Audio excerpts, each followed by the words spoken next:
Assalamualaikum warahmatullahi wabarakatuh. Perkenalkan, nama saya Muhammad Nur Yahya.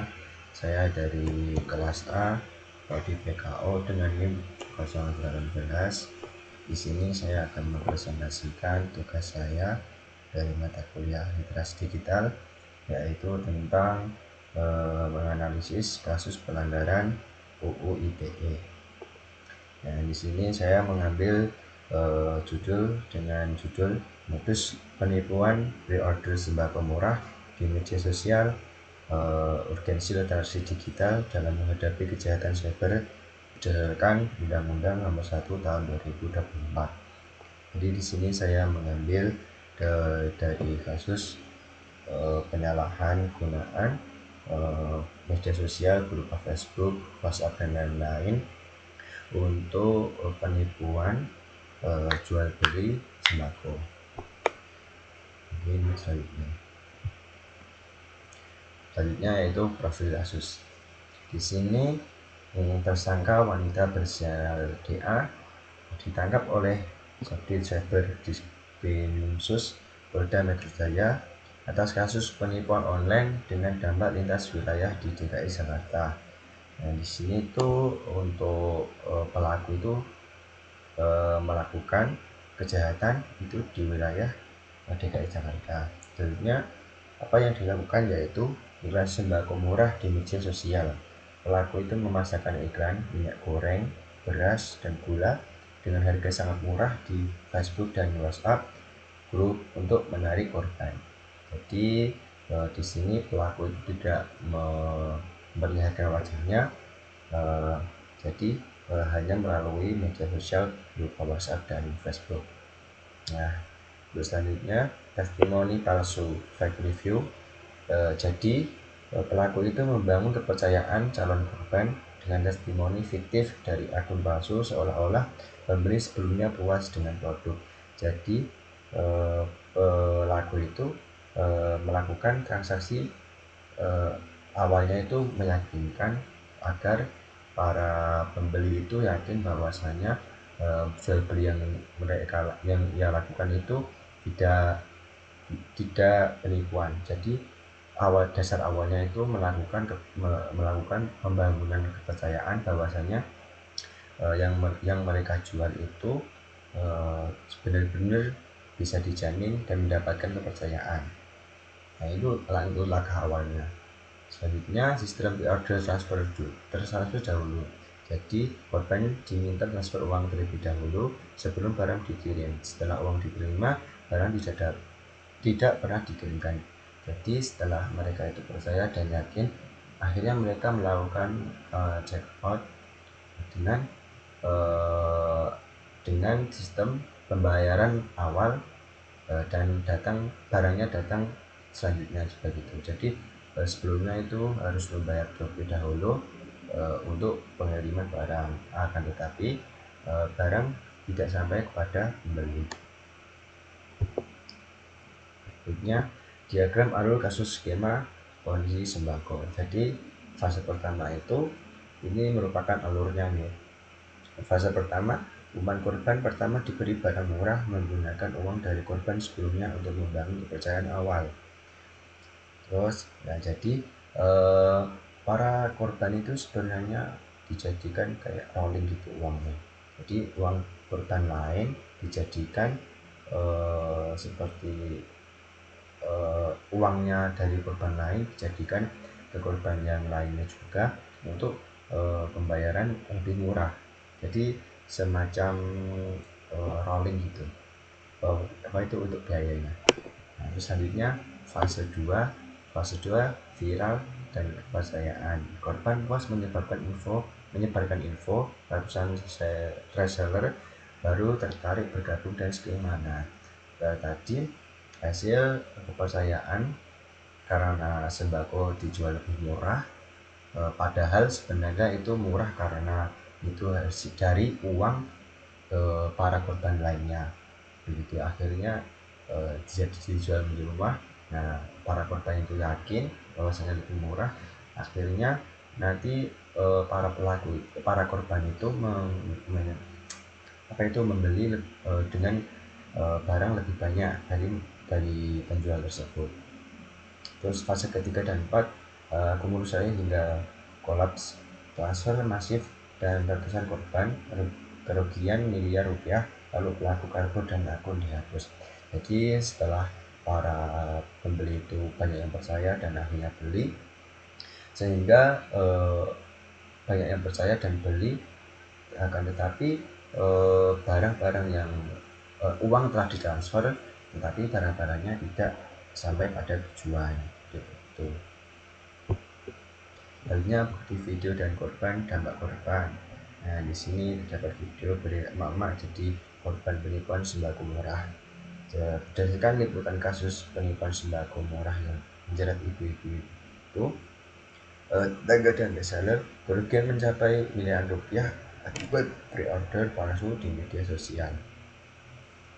Nah, jadi berdasarkan video ini yang telah saya putar,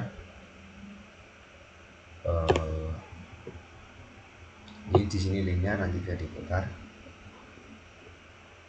Nah, itu video ini menunjukkan dan bahwa kejahatan cyber terhadap korban yang tertipu janji sembako murah. Di sini beritanya terdapat bahwa ibu-ibu itu mengalami kerugian besar karena tadi penipuan, sehingga uangnya telah ditransfer sebanyak 500 juta sekian.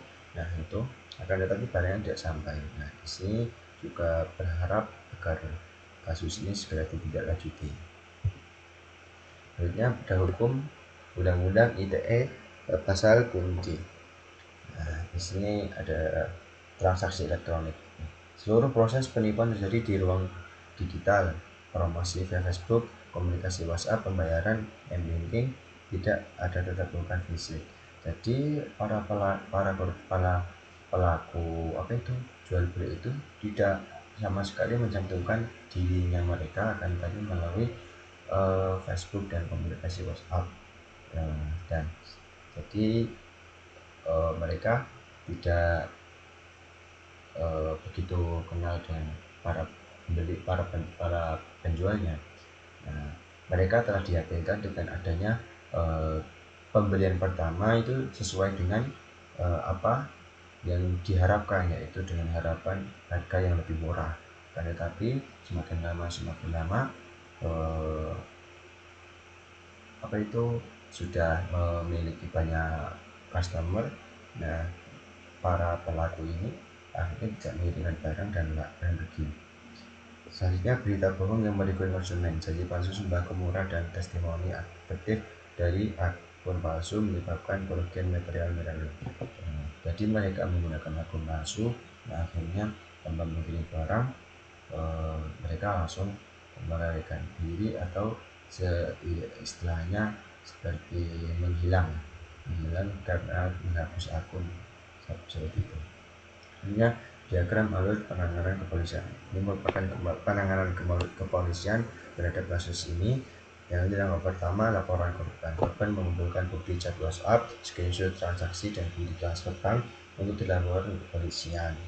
Nah, yang kedua yaitu cyber profiling. Tim subsidi cyber melakukan pelacakan IP address, analisis rekening bank mencurigakan, dan penelusuran jejak digital pelaku. Terus selanjutnya yang ketiga, penangkapan. Berdasarkan hasil cyber profiling, pelaku berinisial DA berhasil ditangkap oleh Polda Metro Jaya. Nah, ini merupakan usaha-usaha polisian dalam menangani kasus ini. Akhirnya penjual tersebut sudah ditangkap dan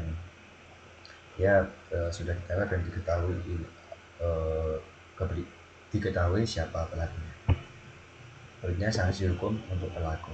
Ini merupakan sanksi hukum untuk pelaku, yaitu Undang-Undang ITE pasal 28 ayat 1, pasal 5A ayat 1.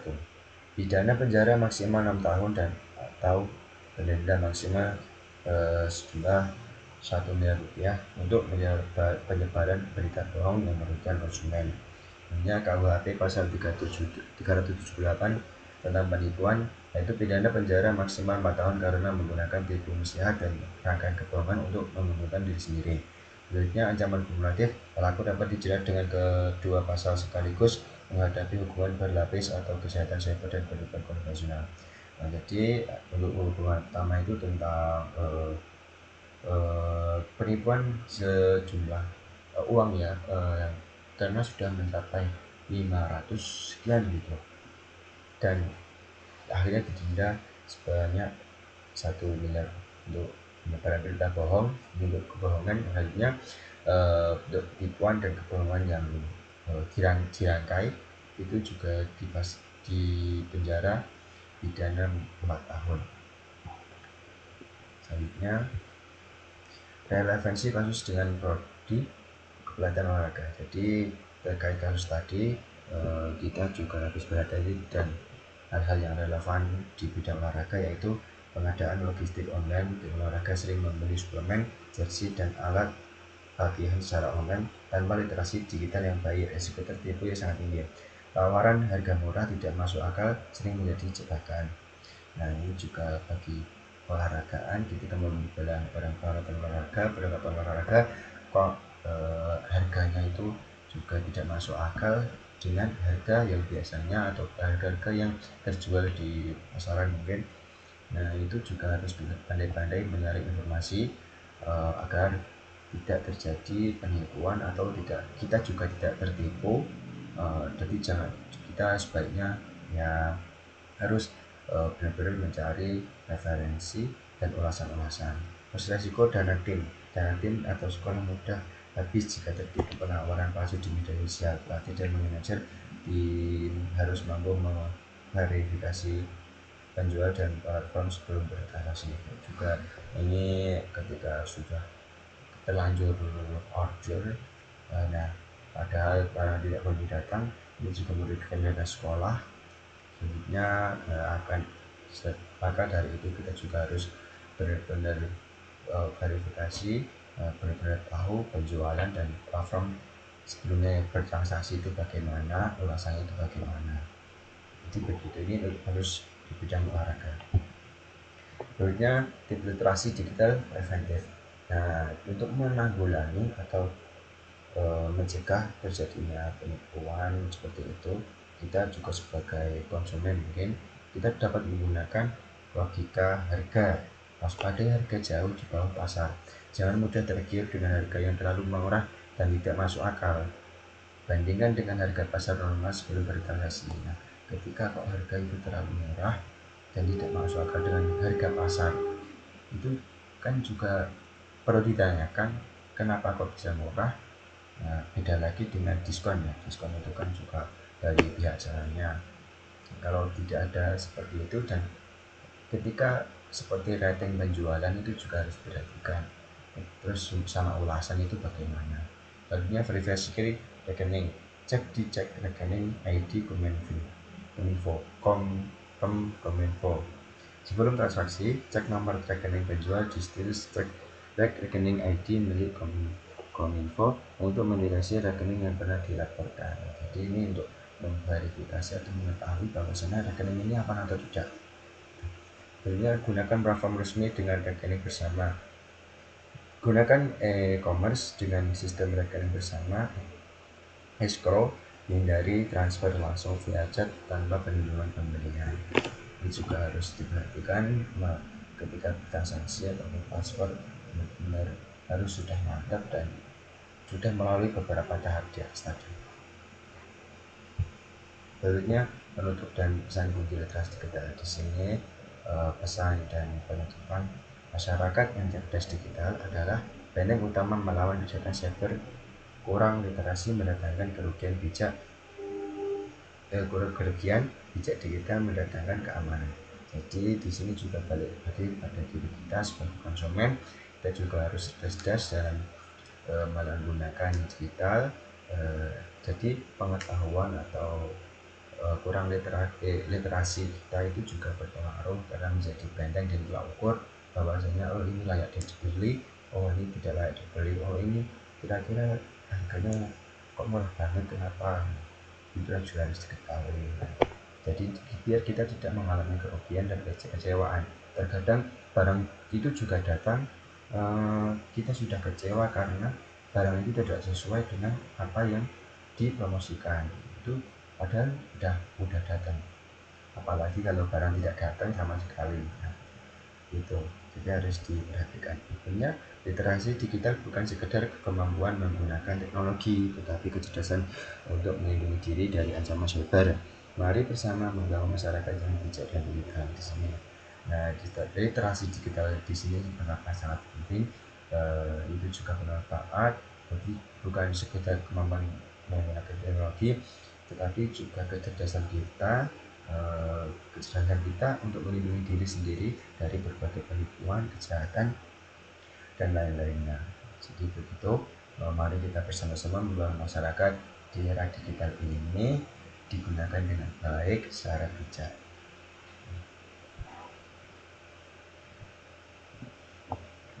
Mungkin terima kasih atas perhatiannya selama presentasi ini. Saya sangat mengapresiasi kehadiran dan antusias Anda dalam membahas literasi digital ini. Terima kasih juga. Silahkan ketika ada pertanyaan diajukan melalui bisa diajukan. Mungkin sekian dari saya.